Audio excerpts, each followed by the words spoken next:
신라 말기, 한반도는 극심한 혼란과 반란의 시기를 맞이하였다. 신라의 정치적 혼란은 9세기 후반부터 점점 심화되었고, 이는 곧 사회적 불안정과 함께 전국적인 반란으로 이어졌다.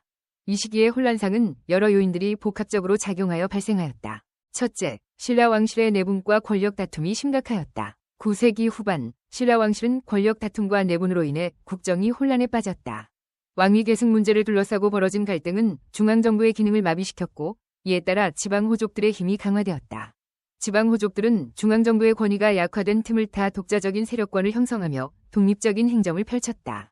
이는 중앙정부의 통제력이 약해지면서 전국적인 혼란을 초래하게 되었다. 둘째, 사회적 불만과 경제적 어려움이 반란의 원인으로 작용하였다. 9세기 후반, 신라 사회는 극심한 경제적 어려움을 겪었다. 기근과 자연재해, 세금의 과중 등으로 인해 백성들은 생활고에 시달렸다. 이러한 경제적 어려움은 사회적 불만을 고조시켰고, 이는 곧 반란으로 이어졌다. 특히 농민층은 세금 부담과 지배층의 착취에 대한 불만으로 인해 반란에 가담하게 되었다.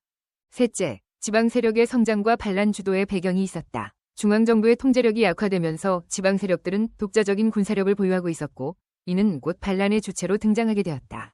대표적인 예로는 김원창의 난, 장보고의 난, 김범문의 난 등이 있다.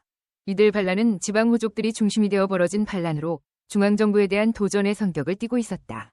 신라 말기의 대표적인 반란 중 하나는 김원창의 난이다. 김원창은 822년 자신의 부친이었던 김주원의 원수를 갚기 위해 반란을 일으켰다. 김주원은 해공왕의 치세 말기에 왕위에 오를 뻔했으나 김원창의 반란은 이 원한을 바탕으로 중앙정부에 대한 도전으로 나타났다. 김원창은 자신을 웅천주도독이라 칭하고 반란을 주도하였으며 결국 이 반란은 진압되었으나 신라 왕실의 권위가 크게 손상되었다. 또 다른 중요한 반란은 장보고의 난이다. 장보고는 9세기 중반 해상 세력으로서 동아시아 해상무역을 장악하며 막대한 부를 축적하였다. 그는 해적들을 소탕하고 청해진을 설치하여 해상무역을 독점하였다. 그러나 그의 세력이 커지면서 중앙정부와의 갈등이 심화되었고 결국 반란을 일으키게 되었다. 장보고는 846년 반란을 일으켰으나 결국 실패하고 말았다. 그의 반란은 중앙정부와 지방 세력 간의 갈등을 여실히 보여주는 사례였다. 김범문의 난도 신라 말기의 혼란을 상징하는 반란 중 하나이다. 김범문은 889년 경주에서 반란을 일으켜 왕권을 위협하였다. 그는 중앙정부의 권위가 약화된 틈을 타 자신의 세력을 키우고 반란을 주도하였으며 결국 이 반란은 진압되었으나 신라의 정치적 혼란을 더욱 가중시켰다.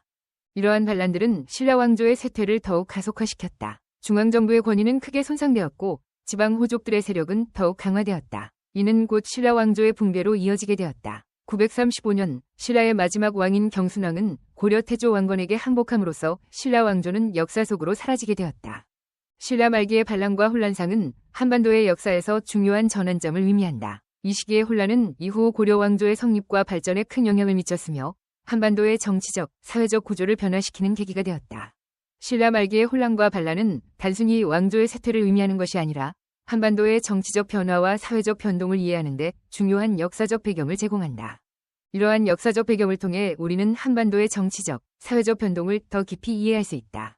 신라 말기의 혼란과 반란은 한반도의 역사에서 중요한 교훈을 제공하며 오늘날의 정치적, 사회적 변화를 이해하는 데 중요한 참고 자료가 된다. 신라 말기의 반란과 혼란상을 살펴보면 중앙정부의 권위와 지방 세력 간의 갈등, 사회적 불만과 경제적 어려움이 어떻게 역사의 변화를 이끌어냈는지를 알 수 있다. 신라 말기의 혼란은 또한 당대의 국제 정세와도 밀접한 관련이 있었다. 9세기 후반 당나라의 쇠퇴와 함께 동아시아 국제 질서는 큰 변화를 겪고 있었다. 이러한 국제적 변화는 신라의 정치적 혼란에 영향을 미쳤고 반란의 배경이 되기도 했다. 당나라의 쇠퇴는 동아시아 각국의 독자적인 발전을 촉진시켰으며 신라 역시 이러한 변화 속에서 정치적 혼란과 반란을 겪게 되었다. 결국 신라 말기의 반란과 혼란상은 단순한 내적 갈등의 결과가 아니라 국제적 변화와 사회적 불만, 경제적 어려움 등 복합적인 요인들이 결합된 결과였다. 이러한 역사적 배경을 통해 우리는 한반도의 정치적 변화와 사회적 변동을 더 깊이 이해할 수 있다. 신라 말기의 혼란과 반란은 한반도의 역사에서 중요한 전환점을 의미하며 오늘날의 정치적, 사회적 변화를 이해하는 데 중요한 교훈을 제공한다.